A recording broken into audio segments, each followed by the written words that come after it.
নির্বাচন এলে খবরের শিরোনামে উঠে আসে ঠাকুরনগরের মতুয়া সম্প্রদায়। রাজনৈতিকভাবেও আড়াআড়ি বিভক্ত ঠাকুরবাড়ি।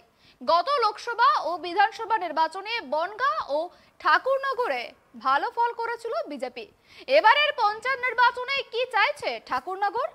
গত পঞ্চায়েত বোর্ডের কাজে কতটা খুশি তারা? কেমন রয়েছেন মতুয়ারা?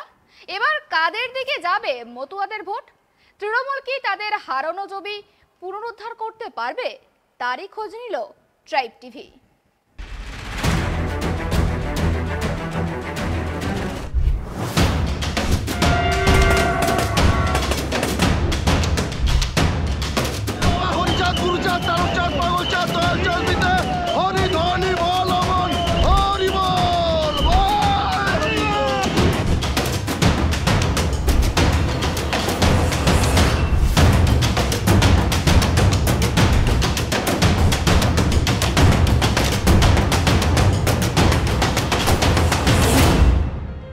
এই মুহূর্তে আমরা এসে পৌঁছেছি বনগাঁর অন্যতম যে দর্শনীয় স্থান এবং সেই ঠাকুরনগরে, যে ঠাকুরনগর কিন্তু বরাবরই গত এক দশক ধরে কিন্তু বারংবার খবরের শিরোনামে উঠে এসছে সেই মতুয়া সম্প্রদায়দের যে ধর্মীয় স্থান ঠাকুরনগর বিনাপানি দেবী মন্দির। এই আমরা দেখতে পাচ্ছি হরিচাঁদ মন্দিরের ঠিক পাশেই আমরা দাঁড়িয়ে রয়েছি এবং সামনে যে পঞ্চায়েত নির্বাচন, সেই পঞ্চায়েত নির্বাচনে এই মতুয়া সম্প্রদায়ের মানুষরাই, ঠাকুরনগরের মানুষরা কি চাইছেন, তাদের কি চাওয়া পাওয়া প্রত্যাশা, সেটারই আমরা খোঁজ নেব। কেননা আমরা জানি এখানে এই ঠাকুরনগর থেকেই কিন্তু রাজনীতি কিন্তু এই ঠাকুরনগরের সঙ্গে, এই মতুয়া সম্প্রদায়ের সঙ্গে জড়িয়ে গিয়েছে। আমরা দেখেছি যে কিছুদিন আগে অভিষেক বন্দ্যোপাধ্যায় এই ঠাকুরনগরে এসেছিলেন তার নবজোয়ার কর্মসূচিতে।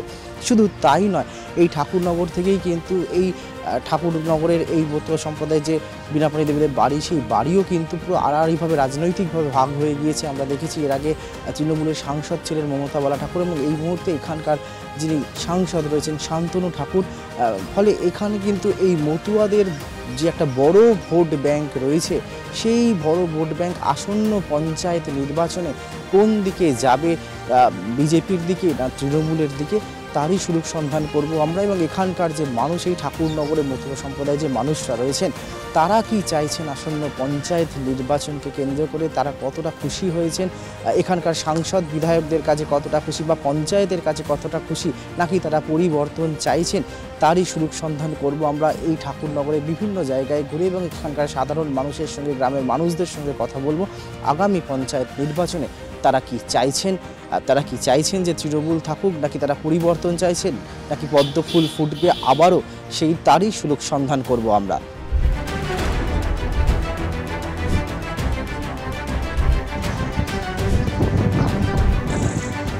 2000 সালে বন্যার পরে থেকে আমার মানে আর্থিক দিক দিয়ে একটু খারাপ ছিল। তারপরে যাই হোক পঞ্চায়েতে বলে করে আমি ঘরটা পাইনি। তারপরে ইদানিং 16 সালে ওনার কোটায় একটা ঘর আমি পেয়েছি, এমপির কোটায়, মমতা বালার কোটায় আমি একটা ঘর পেয়েছি। সেই ঘরটা নিয়ে আমি এখন আছি, মোটামুটি ভালোই আছি। এমনি যে সরকারি প্রকল্প যেগুলো আছে সেগুলো না, সেগুলো সব সুবিধা আমি পাইনি। আর ব্যাপারটা হচ্ছে আমি খুব একটা দৌড়োদৌড়ি হুড়োহুড়ি করি না, কেন আমার পেছনে কেউ নেই, আমার ছেলে নেই, তিনটে মেয়ের বিয়ে হয়ে গেছে, এখন নিজে স্বামী স্ত্রী দুইজন। এখন যে সাংসদ আছে তার থেকে কোনো সুযোগ সুবিধা না, আমি একটা প্রতিবন্ধী করেছিলাম, তাও মাসে 2000 টাকা পেতাম, কোনো মাসে পাচ্ছি কোনো মাসে পাচ্ছি। এখন মোটামুটি আমি ভালোই আছি। এই দোকানে 2 পয়সা আয় হয়, তাতে আমাদের দুজনের হয়ে যায়। হ্যাঁ, পঞ্চায়েত থেকে 100 দিনের কাজ হয়।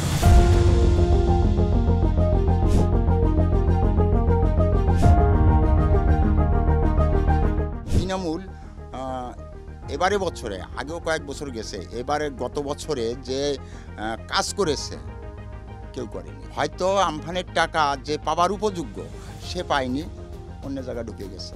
যার 3 তলা 2 তলা ছাদ আছে তারা পেয়ে গেছে, কিন্তু এই একটা সমস্যা হয়ে গেছে। আমি ব্যক্তিগত মতে ভালো আছি। এই যে আপনাদের এখানে সাংসদ হয়েছে, তার থেকে কোনো সাহায্য বা কিছু পান আপনারা? আমরা ত্রাণ, এই করোনার সময় ত্রাণ বা এমনি সাহায্য, কোনো ঘর পর, আমাদের তো জায়গা জমি নেই, তার ঘর পাবো কোত্থেকে? জায়গা না দেখাতে পারলে তো ঘর পাবো না। আপনাদের জন্য বা পঞ্চায়েত থেকে বা সরকার থেকে কোনো জমির ব্যবস্থা করে দেন? না, এটা কেউ কোনোদিন করে। আমরা পঞ্চায়েত ভোটে তেমন কি আর চাওয়ার মতো আছে? রেল লাইনের পাশে থেকে কি আর চাওয়ার মতো? আমাদের তো বাড়িঘর জায়গা জমি চালিত আর দেবে না পঞ্চায়েত। আমরা চাই সুস্থ শরীরে যেন আমরা এখানে বসবাস করতে পারি, আমাদের পরে যেন কোনো হামলা না আসে। যেমন জল আসলে জল পাস হয় না, সেই জলগুলো যেন পাস করার জন্য সে ব্যবস্থা করে পঞ্চায়েত। এই ছাড়া আমাদের কোনো। আমার স্ত্রী লক্ষ্মীর ভাণ্ডার করা হয়েছিল, কিন্তু সেটা কি কারণে আটকে আছে আমি জানি না, বারবারই করা হচ্ছে। কিন্তু যারা পেয়েছে, যাদের কার্ড হয়েছে, তারা কিন্তু রীতিমতো পাচ্ছে। কেউ সাইকেল পাচ্ছে, বা এই জায়গা একটা নিয়মকরণ আছে যে এই পর্যায়ে একটা মেয়ের বিয়ে হলে সে ওই কন্যাশ্রীটা পায় বা রূপশ্রীটা পায়, সেই পর্যায়ে এখনও আমি দেখিনি।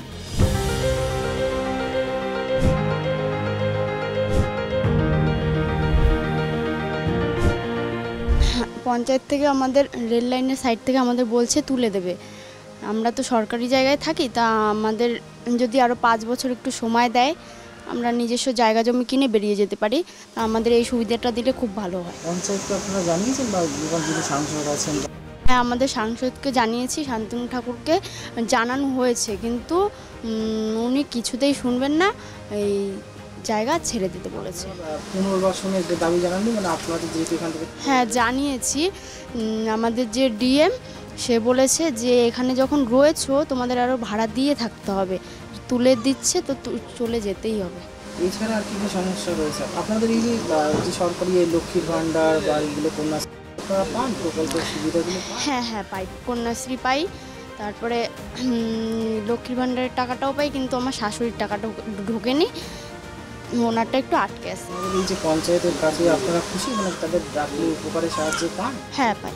আর এই যে আগের যিনি সাংসদ ছিলেন মমতাওয়ালা ঠাকুর, ওনাদের ডাকলে আসে বা পান সাহায্য? হ্যাঁ হ্যাঁ, পাই।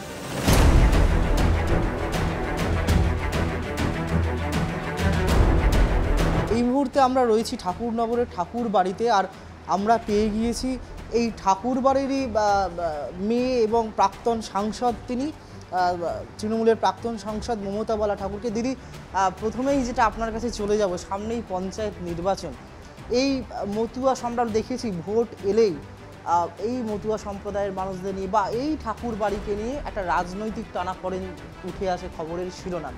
সামনেই পঞ্চায়েত নির্বাচন, এই ঠাকুরনগর এবং মতুয়া সম্প্রদায়ের মানুষদের আপনারা প্রতিনিধি হিসেবে কি ভাবছেন? তারা মানে তারা এবার তাদের ভাবনাটা কি এবারে পঞ্চায়েত নির্বাচন নিয়ে, তারা কি চাইছেন?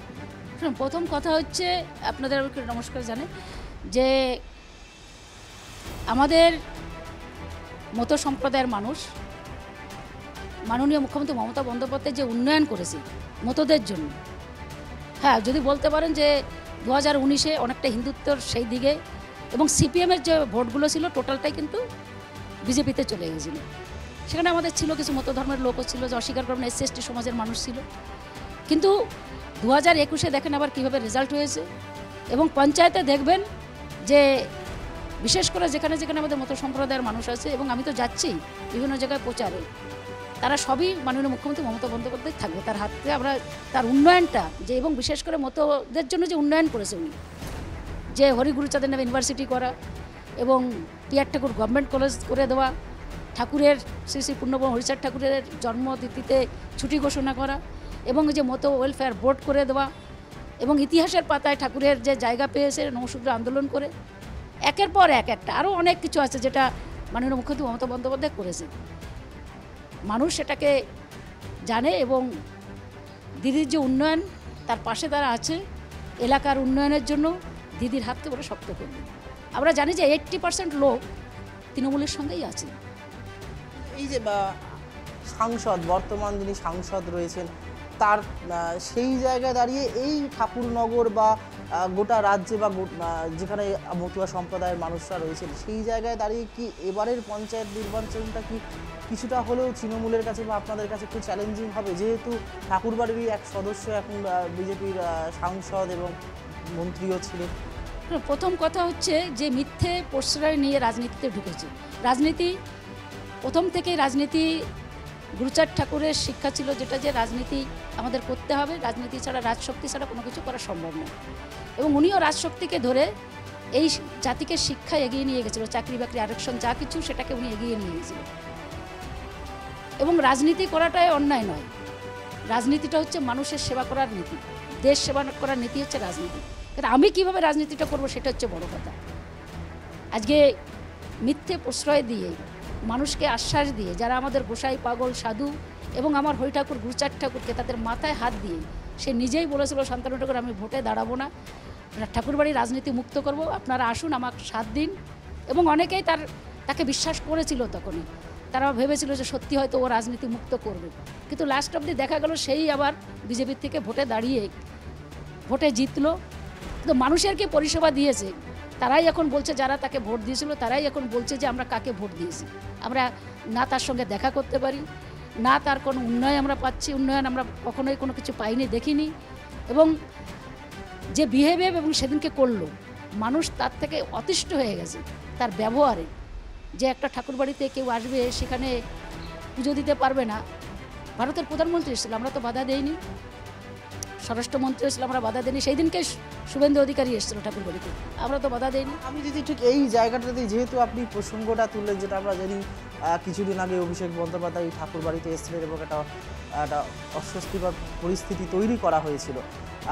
আপনারা বলছেন যে প্রধানমন্ত্রী এসছেন, অমিত শাহ এসছেন, শুভেন্দু অধিকারী এসছেন, বাধা দেওয়া। কিন্তু এই অভিষেক বন্দ্যোপাধ্যায়ের নবজোয়ার যে কর্মসূচি, এবং সেদিনকে অভিষেক বন্দ্যোপাধ্যায়ের সঙ্গে এই ঠাকুরবাড়ির মন্দিরে দাঁড়িয়ে যে ঘটনা ঘটলো, তার প্রভাব কি এবারের পঞ্চায়েত নির্বাচনে করবে? মানুষ কি এর জবাব দেবে বলে আপনারা মনে করছেন? 100%। আমি তো বিভিন্ন জায়গায় যাচ্ছি এবং কালো পতাকা নিয়ে বুকে লাগিয়ে শান্তনু ঠাকুরের বিরুদ্ধে, সেন্ট্রাল গভর্নমেন্টের বিরুদ্ধে যে জুতো পায়ে কেন আমাদের ঠাকুরের মন্দিরে ঢুকলো, যে কলঙ্কিত করলো, কুলসিত করলো, হরি গুরুচাঁদকে মাথা নত করে বিশ্বের মানুষের কাছে মতো সমাজকে কলঙ্কিত করলো, তার জবাবটা মানুষ এবার সবাই চাইছে যে আমরা ভোটের মাধ্যমে দেবো। অভিষেক বন্দ্যোপাধ্যায় এর আগেও এসেছে, তখনও ছিল না, তখন কিন্তু শান্তনু ঠাকুর বাধা দেন, কেননা বিজেপির ক্ষমতায় তখনও সেন্ট্রাল মিনিস্টার হয়নি, তার জন্য এই বাধাও দিতে পারেনি। অভিষেক বন্দ্যোপাধ্যায় সেদিন যখন 10 তারিখে, গত মাসের 10 তারিখে এসেছিল, ওই দিনটায় কিন্তু ঠাকুরবাড়িতেও আসেনি যে আমি রাজনীতিটা করব টোটালটা নবজোয়ারের, আমি বনগাঁ লোকসভায়, সেটা 10 তারিখে। 11 তারিখটায় আমি শুধু ঠাকুরবাড়ি পুজোই দিতে যাব, আমি ওই দিনকে এই লোকসভায় কোনো প্রোগ্রাম করব না। এবং সেটা এখানে পুজো দিয়ে ও চলে হাবড়ায় যাবে, হাবড়ায় যে প্রোগ্রাম করবে, এই লোকসভাটার ভিতরে কোনো রাজনীতির প্রোগ্রামই করবে না সেদিন। নরকীয় যে নোংরামি সেদিন ও করেছিল, ভাবতে পারেন, আমারও লজ্জা বোধ হয়। আমিও তো এই ঠাকুরবাড়ির, আপনি মেয়ে বলেন, আমি মেয়ে নই, আমি এই ঠাকুরবাড়ির পুত্রবধূ, বড় মা এবং পিয়ার ঠাকুরের আমি বড় ছেলের বৌমা ওনাদের। আমি এই বাড়িতে আমার, কেন ওরাও তো ঠাকুর বংশের, আমি বললে আমার নিজের গায়ে একবার পড়ে না যে তা নয়। মতো ধর্মের মানুষ বলছে যে আমরা মুখ দেখাতে পারছি না, মাথা উঁচু করতে পারছি না, যে এই অধিকার নেই। ঠাকুর জাতপাত ভেঙে দিয়ে একটা তছনছ করে মানবতা ধর্ম সৃষ্টি করলো। সেখানে ওই দিনটায় আমাদের এখানে হাবড়ার থেকে এসেছিলো মুসলমান, সে প্রচুর মতো ভক্তদের নিয়ে এসছে। আমাদের এখানে মুসলমান, খ্রিস্টান, যে কোনো ধর্মের মানুষ এখানে নির্দ্বিধায়, নিঃস্বার্থে সব কিছুতেই এখানে আসতে পারে এবং তারা মন্দিরে পুজো দিতে পারে। কিন্তু এমন কি সেই দিনটা হলো, অভিষেক বন্দ্যোপাধ্যায়, সে না তার ব্যানার ছিল এখানে, না কোনো তৃণমূলের কালার ছিল, শুধু তার গায়ে একটা সাদা পাঞ্জাবি ছিল, তার সঙ্গে যে গায়ে একটা উত্তীরও সেদিনকে ছিল না, একটা গামছা ছিল, সে ঘাম মুছছিল। সে একজন সাধারণ ভক্ত হিসেবে আসছিল যে ঠাকুরবাড়িতে পুজো দিতে, হরি ঠাকুরের মন্দিরে পুজো দেবে, গুরুচাঁদ ঠাকুরের মন্দিরে পুজো দিয়ে, বড় মার মন্দিরে পুজো দিয়ে ও বেরিয়ে যাবে, হাবড়াতে প্রোগ্রাম করবে।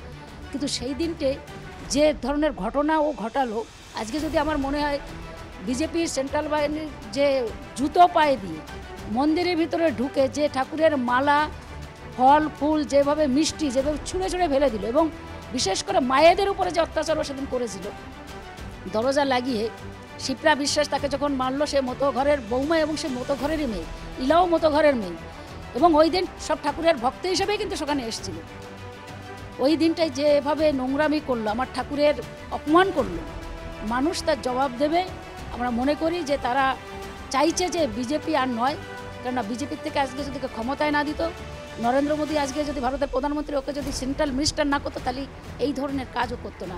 আপনি তো দিদি পঞ্চায়েত নির্বাচনে বিভিন্ন জেলায় বা বিভিন্ন জায়গায় প্রচারে যাচ্ছেন, এবারে পঞ্চায়েত নির্বাচনে আমি রাজ্যের কথা বাদ দিয়েই বলছি, আপনার জেলা 24 পরগনা এবং বিশেষ করে বনগাঁ এবং এই ঠাকুরনগরে গত পঞ্চায়েত নির্বাচনের থেকেও কি দল কতটা ভালো ফল করবে বা কি ফলাফল হতে পারে বলে আপনি মনে করছেন? কারণ আমরা পঞ্চায়েত সমিতি জেলা পরিষদ আমাদেরই তৃণমূল কংগ্রেসের বোর্ড গঠন হবে। কিছু জায়গায় হয়তো একটা দুটো হয়তো সিট হয়তো মেম্বার হয়তো যেতে পারে, কিন্তু আমরা আশাবাদী যে গতবারের থেকে এবার ভালো রেজাল্ট হবে। কিসের জোরেই এতটা আত্মবিশ্বাসী আপনারা, এবং এই যে মানুষের দরজায় আপনারা যাচ্ছেন বিভিন্ন জায়গায়, সেটা মতুয়া সম্প্রদায় হোক বা সাধারণ অন্যান্য জাতি ধর্মের মানুষের কাছেই হোক, কোন কোন ইস্যুগুলো নিয়ে বলছেন যে কেন আপনাদেরকে যারা মুখ ফিরিয়ে নিয়েছিল গত বিধানসভা হোক বা লোকসভা নির্বাচনের সময়, কেন আপনাদের কাছে আবার তারা আস্থার হাতটা আপনাদের উপর রাখবে? শুনুন, প্রথম কথা হচ্ছে এনআরসি নিয়ে যেটা করেছিল সেন্ট্রাল গভর্নমেন্ট, সেটাকে তারা আজ পর্যন্ত নাগরিকত্বের কথা দিতে বলেছিল, সেটা আজ পর্যন্ত হাতে দেয়নি। এবং সেখানকে সুকান্ত মজুমদার এসেছিলো, আবার বলছে যে 24-এ হবে, 24-এ নাগরিকত্ব দেবে, কিন্তু আজও পর্যন্ত 19-এ করার পরে আজকে 23-24 আবার ভোট আসলো, এখনও তারা দিতে পারেনি। মানুষ তাদের থেকে মুখ ফিরিয়ে নিয়েছে যে তাদের বিশ্বাসযোগ্যতা নেই। এই ঠিক আপনি দিদি যে প্রসঙ্গটা তুললেন, আমি মাঝখানে ইন্টারাক্ট করছি, এই যে এনআরসি সিএ যে বিজেপি যেটা করেছিল, সেইটা কি কোনোভাবে প্রভাবিত করছে এবারে মতুয়া সম্প্রদায়ের মানুষদেরকে? অবশ্য, তার কারণ হচ্ছে তারা বুঝতে পেরেছে যে বিজেপি আমাদের কাছে যে মিথ্যে ভাওতা দিয়েছিল সেটা কার্যকারী ওরা করবে না, এবং আমাদের জন্য কতটা ক্ষতিকারক, বিশেষ করে মতো সমাজের জন্য যে ক্ষতিকারক, এসসি এসটি সমাজের জন্য যারা উপর বাংলা থেকে এসছে। কিছুদিন আগে শুভেন্দু অধিকারী একটা মিটিং থেকে জনসভা থেকে বলছিল যে যারা হিন্দু হোক আর মুসলমান, সত্য জিনিসটা যারা ওপার বাংলা থেকে এসছে তাদের কাটাতারের ওপারে পাঠিয়ে, তারা তার কাটার ওপারে আবার তাদের ব্যাক করাবে, তাহলে সত্য জিনিসটা তাদের ভিতরে যে মনের ভিতরে যে জিনিসটা সেটা ওর মুখ দিয়ে বেরিয়ে গেল সেদিন, তারা সেটা বুঝতে পারছে।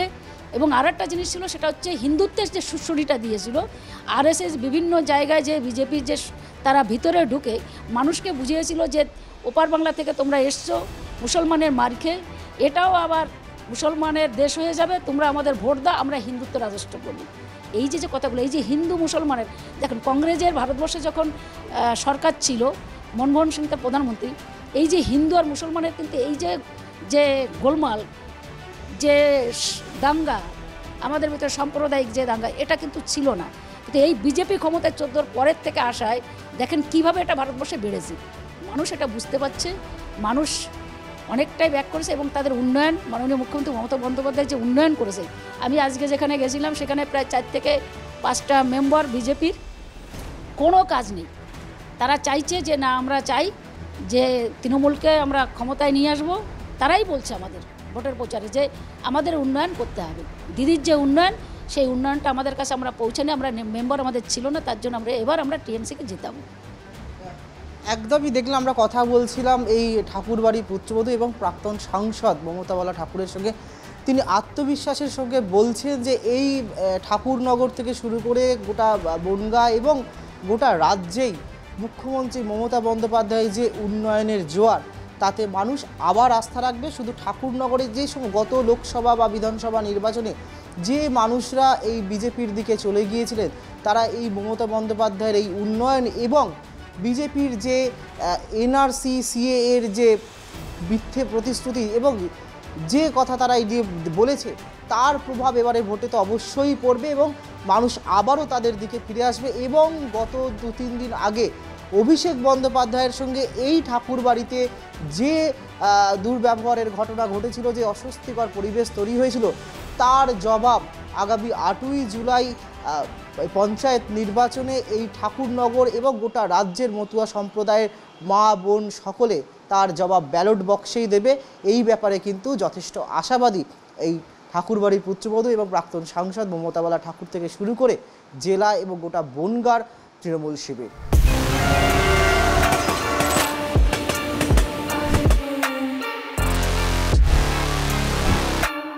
গত 11 তারিখে দেখেননি শ্রীরাম ঠাকুরনগর, যে বাংলার মুখ্যমন্ত্রী শ্রী শ্রী হরিচাঁদ ঠাকুর গুরুচাঁদ ঠাকুরের ব্যঙ্গাত্মক শব্দে যেভাবে ব্যবহার করেছিলেন, তারপরে তিনি ক্ষমা চাওয়া তো দূরের কথা, তিনি একবারও বলেনি যেটা আমার ভুল হয়েছে। তা সেখানে আবার ভাইপো জোর করে ঢুকতে চেয়েছিল এবং আপনারা দেখেছেন সেখানে কয়েক হাজার পুলিশ নিয়ে এসেছিল। সেখানে মতুয়ারা বাধা দিয়েছে, ঠাকুর মন্দিরে আপনি এখন দক্ষিণেশ্বরের মন্দিরে পুজো দিতে যাবেন, দক্ষিণেশ্বরের মন্দিরটাকে আপনি দখল করে নেবেন? এটা হয় নাকি কোনো ধর্মীয় স্থানে দখল? আজকে আপনি মায়াপুরে যাবেন পুজো দিতে, হয় নাকি মায়াপুর পুরো দখল করে নেবেন আপনি? তবে মতুয়ারা বাধা দিয়েছে, তার মানে আপনি বুঝতেই পারছেন মতুয়ারা কাদের সাথে আছে। মতুয়ারা ভারতীয় জনতা পার্টির সাথে ছিল, আছে, আগামী দিনেও থাকবে, কারণ জানে মতুয়াদের এই বড়মা বিনাপানি দেবীর চরণ ছুঁয়ে বাংলার মুখ্যমন্ত্রী ক্ষমতায় এসেছিল, আর সবার আগে তাদের সাথেই বিশ্বাসঘাতকতা করেছে এই বাংলার মুখ্যমন্ত্রী। তাই মতুয়ারা তাদের থেকে মুখ ফিরিয়ে নিয়েছে। আগামী দিনে মতুয়ারা দেখিয়ে দেবে কাদের সাথে আছে।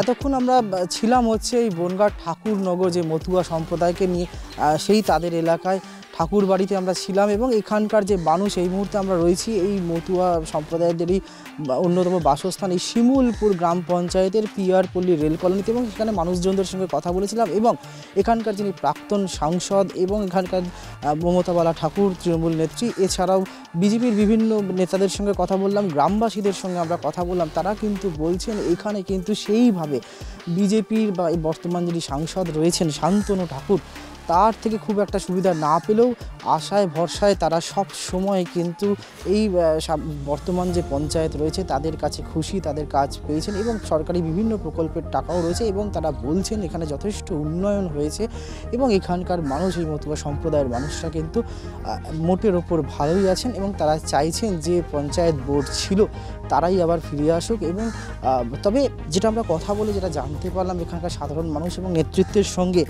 যে এখানে কিন্তু ঠাকুরনগরে কিন্তু এই মতুয়া সম্প্রদায়ের মানুষ রয়েছে সেখানেও কিন্তু ভোটের লড়াই যেটা রয়েছে আগামী 8ই জুলাই যে পঞ্চায়েত নির্বাচন রয়েছে সেই পঞ্চায়েত নির্বাচনের লড়াই কিন্তু সেয়ানে হবে। তবে দুই পক্ষই, বিজেপি থেকে তৃণমূল, দুই পক্ষই কিন্তু তারা আশাবাদী যে মতুয়া সম্প্রদায়ের যে মানুষরা রয়েছে তাদের ভোট তাদের দিকেই যাবে, মতুয়া সম্প্রদায়ের ভোট তাদের দিকেই যাবে। তবে বাস্তবে কি হবে, এই ঠাকুরনগরে জোড়া ফুল ফুটবে নাকি পদ্ম ফুল ফুটবে নাকি বামের আসন বাড়বে, সেটা কিন্তু বোঝা যাবে 11ই জুলাই নির্বাচনের ফলাফলের দিনে। ক্যামেরায় স্বপন রায়ের সঙ্গে রিমিক মাঝি, ট্রাইব টিভি, ঠাকুরনগর, বনগাঁ।